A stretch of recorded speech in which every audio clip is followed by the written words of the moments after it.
나무에 접붙이심을 받으랴. 아멘. 마이크 볼륨을 조금만 올려주세요. 우리 말에 이제 감쪽 같다라는 말이 있습니다. 무엇을 이제 꾸미거나 고친 것이 전혀 눈치챌 수 없을 때 이제 감쪽 같다라는 말을 하는데요. 이 말의 어원이 원래 이제 감을 접붙이는 데서 왔다라고 이야기를 합니다. 그래서 감나무과에 고염나무라는 것이 있다고 합니다. 그래서 가실수로 흔히 재배되는 감나무는 추위에 약한 편인데 고염나무는 추위에도 강하고 이제 병충해에도 강한 거예요.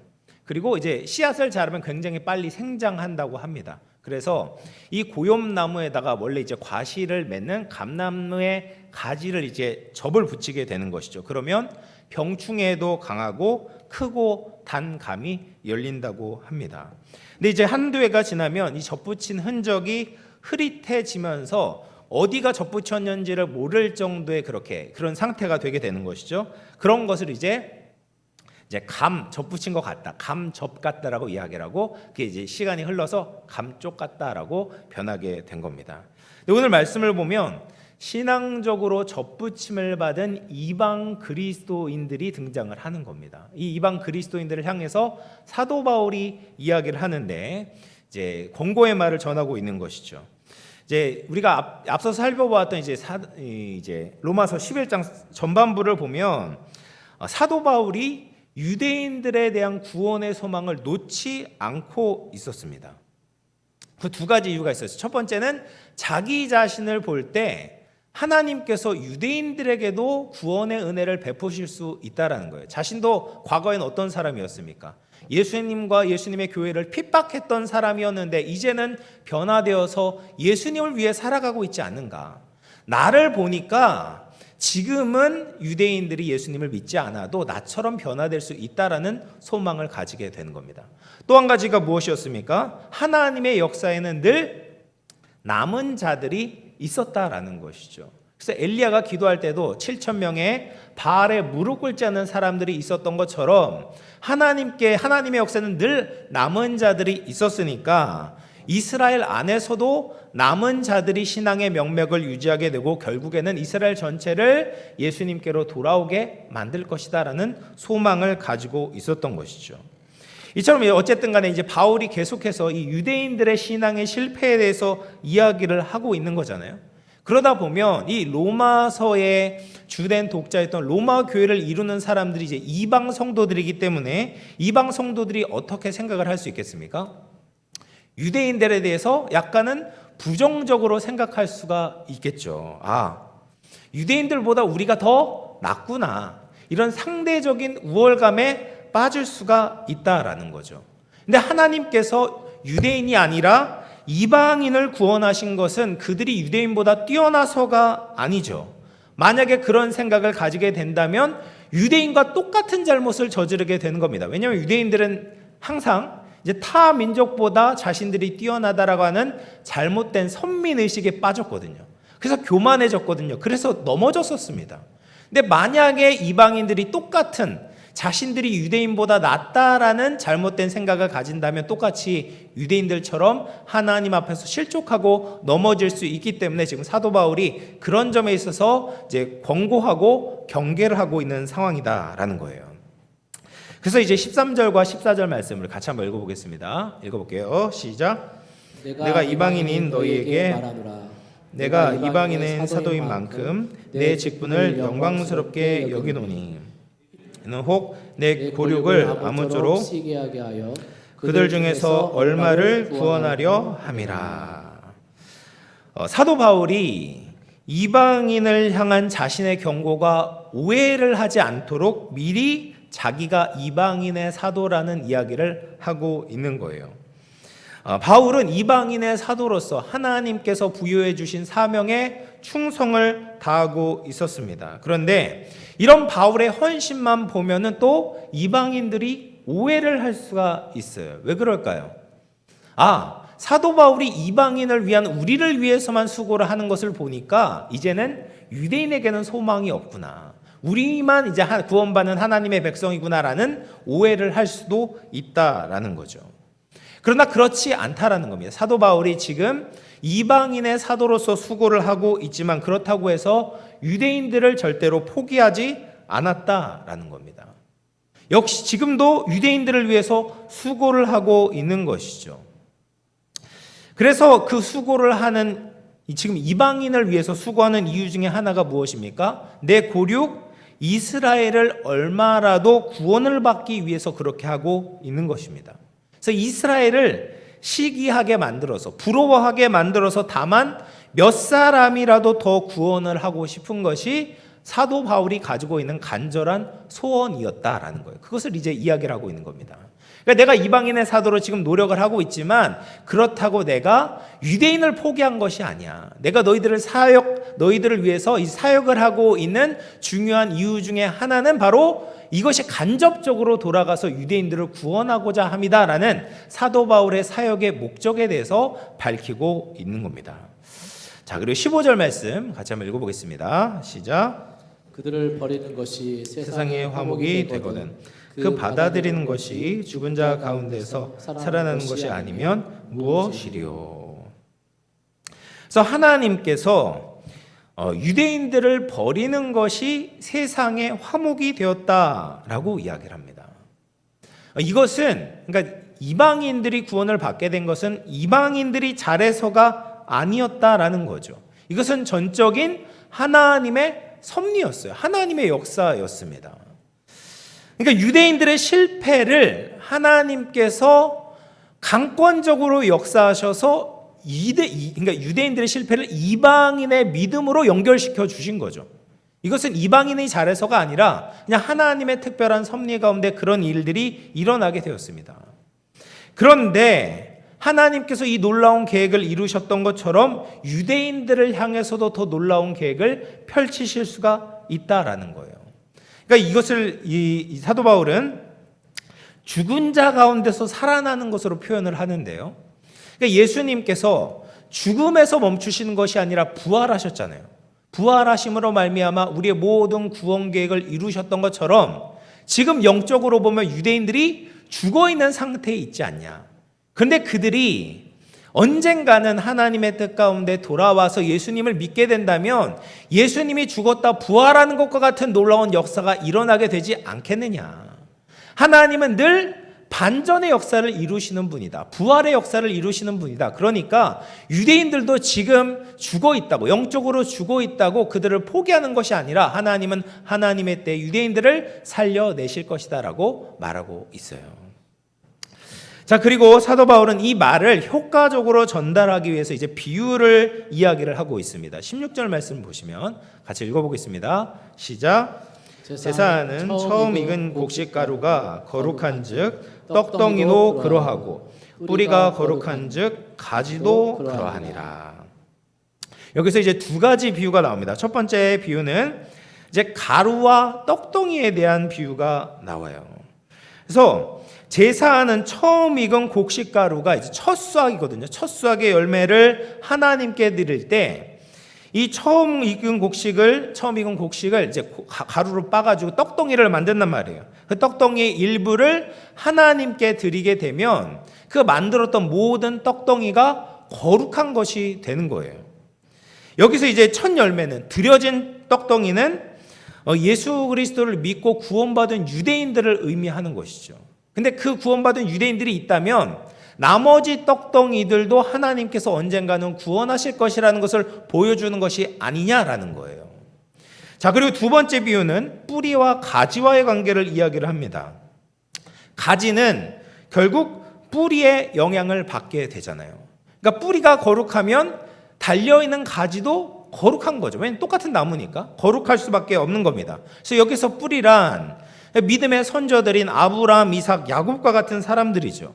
그들이 하나님과 언약을 맺게 되고 신앙의 유산을 남겼습니다. 그것이 이제 뿌리와 같이 남아있는데 그것이 거룩하다면 그 위에 달려있는 가지들이 왜 거룩해지지 않겠냐. 결국 하나님께서 거룩하게 만드실 것이다라는 것을 보여주고 있는 거예요. 그래서 처음 익은 곡식가루를 드리는 것을 통하여서 나머지 떡덩이도 하나님께서 거룩하게 만드실 것이고 뿌리가 거룩했으니까 가지도 거룩하게 만드실 것이다라는 그 하나님의 역사를 비유를 통해서 설명해 주고 있는 것입니다. 근데 문제는 무엇이냐? 지금 그 가지가 이제 잘린 상태에 놓여 있다라는 겁니다. 이것을 이제 설명하는 것이 17절 말씀입니다. 17절 같이 읽어보겠습니다. 시작. 또한 가지에 얼마가 꺾이었는데 동을 감람나무인 내가 그들 중에 접붙임이 되어 참 감람나무 뿌리의 진액을 함께 받는 자가 되었은즉. 근데 문제는 뭐냐? 이제 가지가 꺾여졌다라는 거예요. 가지가 꺾여졌고, 그리고 참 감람나무의 뿌리에 이제 돌 감람나무가 접붙임을 받게 된 겁니다. 그래서 이 참 감람나무의 뿌리는 예수 그리스도, 유대인으로 오신 예수 그리스도를 의미하는 것이죠. 이 참 감람나무에 돌 감람나무인 이방인 성도들이 접붙임을 받아서 그 뿌리로 말미암아 진액이 올라가게 되고 가지가 살아나서 열매를 맺게 되었다라는 겁니다. 그래서 지금 제가 아까 서론 부분에서 이제 감이 접붙여지는 그런 것들에 대해서 얘기를 했는데, 이제 이스라엘에 보면 이제 올리브 나무들이 참 많습니다. 감람나무 올리브 나무거든요. 요즘에 저희는 이제 올리브유도 많이 사용하지만 이제 올리브 나무입니다. 그런데 지역마다 굉장히 오래된 고목 올리브 나무들이 있는 거예요. 뭐 수백 년 굉장히 오래된 이제 고목 올리브 나무들이 있어요. 그것들이 이제 죽은 것이 아니라 굉장히 오래 뿌리를 내린, 뿌리가 굉장히 깊겠죠. 그런 나무들이 있는 겁니다. 그런데 너무 오래돼서 가지에는 더 이상 이제 싱싱한 올리브 열매를 맺을 수가 없는 겁니다.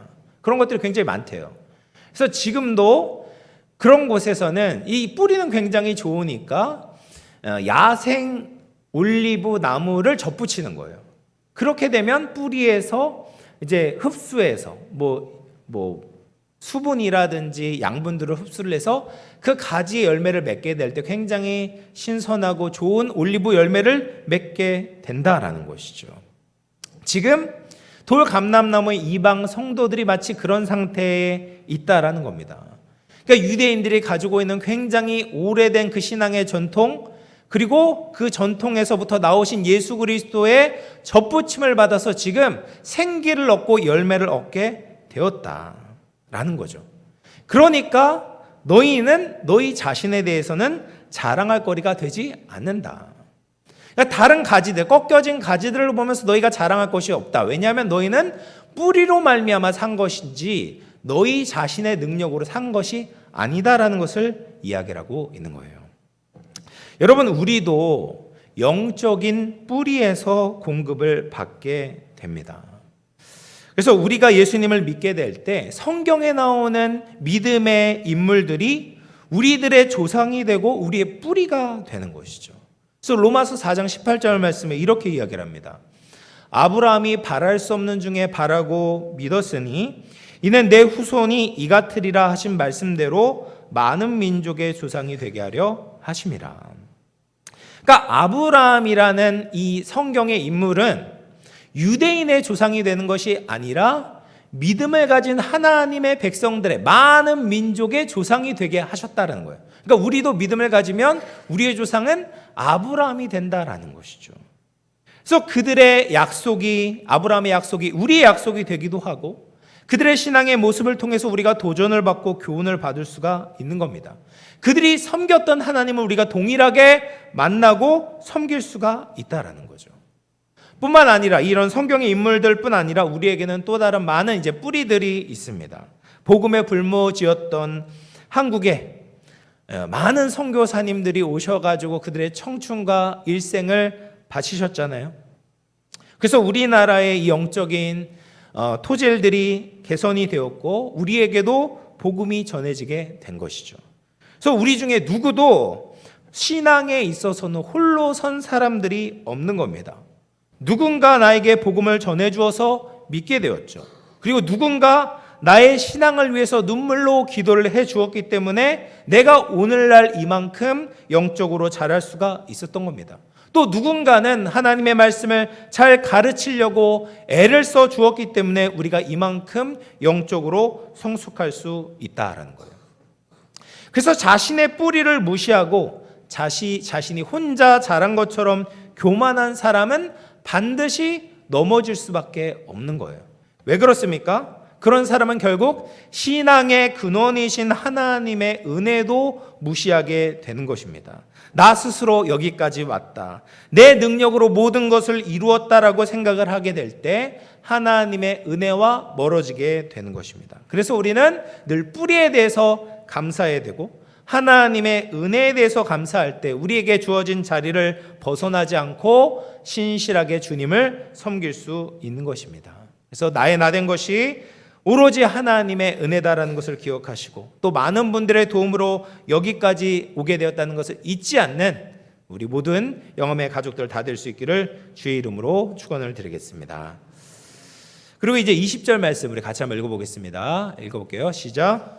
옳도다. 그들은 믿지 아니함으로 꺾이고 너는 믿음으로 서느니라. 높은 마음을 품지 말고 도리어 두려워하라. 그래서 참 감람나무인 이스라엘이 이제 꺾여졌고 그렇다고 해서 그들을 무시해서는 안 된다. 오히려 하나님을 두려워함으로 겸손해야 한다라는 거예요. 이방인이 이스라엘을 대체한 것이 아니다. 이스라엘과 이방인이 이렇게 운명에 이렇게 달라지게 된 것은 결국 믿음 때문에 그렇다, 은혜 때문에 그렇다라는 거예요. 그래서 이방인이라고 해서 우리가 하나님의 자녀가 되기 위한 좋은 조건이나 마음밭을 가지고 있는 것이 아니다. 그냥 믿음 때문이다, 은혜 때문이다라는 것을 다시 한번 이야기를 하고 있습니다. 그러면서 이제 21절 굉장히 유명한 말씀인데요. 같이 한번 읽어보겠습니다. 시작. 하나님이 원 가지들도 아끼지 아니하셨은즉 너도 아끼지 아니하시리라. 하나님이 원 가지였던 유대인들도 꺾으셨는데 접붙임을 받은 가지도 다르게 대하실까? 하나님의 뜻과 기준에 맞지 않는다면 우리도 꺾일 수 있다라고 이야기를 하고 있어요. 그러면 우리가 조금 의문이 들 수가 있습니다. 로마서 8장에 하나님의 사랑은 변하지 않는다, 하나님의 사랑은 영원하다, 어떤 것도 끊을 수 없다라고 이야기를 했는데 왜 또 로마 이 바울이 이렇게 우리도 아끼지 않고 끊어질 수 있다라고 이야기를 할 수 있냐? 이게 잘못된 것 아니냐? 이렇게 이야기를 할 수가 있습니다. 근데 그것에 대한 대답을 이제 22절에서 이야기를 하고 있습니다. 22절 같이 읽어볼게요. 시작. 그러므로 하나님의 인자심과 준엄하심을 보라. 넘어지는 자들에게는 준엄하심이 있으니 너희가 만일 하나님의 인자심에 머물러 있으면 그 인자가 너희에게 있으리라. 그렇지 않으면 너희도 찍히는 바 되리라. 그러니까 하나님은 인자하심과 준엄하심이 완벽하게 조화를 이루시는 분이다라는 거예요. 하나님의 인자심이 무엇입니까? 하나님께서 친절하게 우리를 돌보시고 모든 필요한 것을 공급하시는 것을 의미하죠. 그러면 준엄하심이라는 것은 무엇을 의미합니까? 하나님의 공의로운 성품에서 나오는 엄격성을 의미하는 겁니다. 하나님은 하나님의 기준에 맞지 않을 때 하나님의 공의의 심판대 앞에서 엄격하게 심판을 하시는 거죠. 그래서 우리들은 늘 하나님 앞에 겸손하게 하나님의 인자심과 준엄하심에 대해서 함께 생각을 해야 되는 것입니다. 하나님의 인자심을 따라서 이방 그리스도인들에게도 은혜와 구원을 베풀어 주셨습니다. 그러나 하나님께서는 또 한편으로 하나님의 어미하심 가운데, 준엄하심 가운데 이스라엘을 잘라내신 거죠.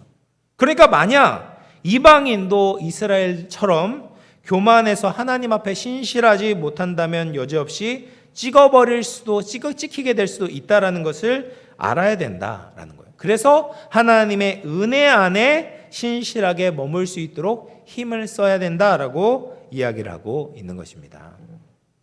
그리고 이제 23절, 24절 말씀 마지막인데요. 같이 한번 읽어보겠습니다. 시작. 그들도 믿지 아니하는데 머무르지 아니하면 접붙임을 받으리니 이는 그들을 접붙이실 능력이 하나님께 있습니다. 내가 원 돌 감람나무에서 찍힘을 받고 본성을 거슬러 좋은 감람나무의 접붙임을 받았으니 원 가지인 이 사람들이야 얼마나 더 자기 감람나무의 접붙이심을 받으랴. 그래서 믿음을 통해서 돌 감람나무도 접붙임을 받고 하나님의 자녀가 되었잖아요. 이것이 하나님의 인자하심의 결과였죠. 그러니까 지금 이스라엘 백성들이 복음을 거부하고 있지만 믿음으로 나아간다면 접붙임을 받게 될 것이다. 원가지였던 이스라엘은 더욱더 자기 감람나무에 잘 접붙임이 될 것이고 더 풍성한 열매를 맺을 수 있지 않겠냐라고 이야기를 하고 있습니다. 여러분, 우리는 하나님의 인자하심으로 접붙임을 받은 자들입니다.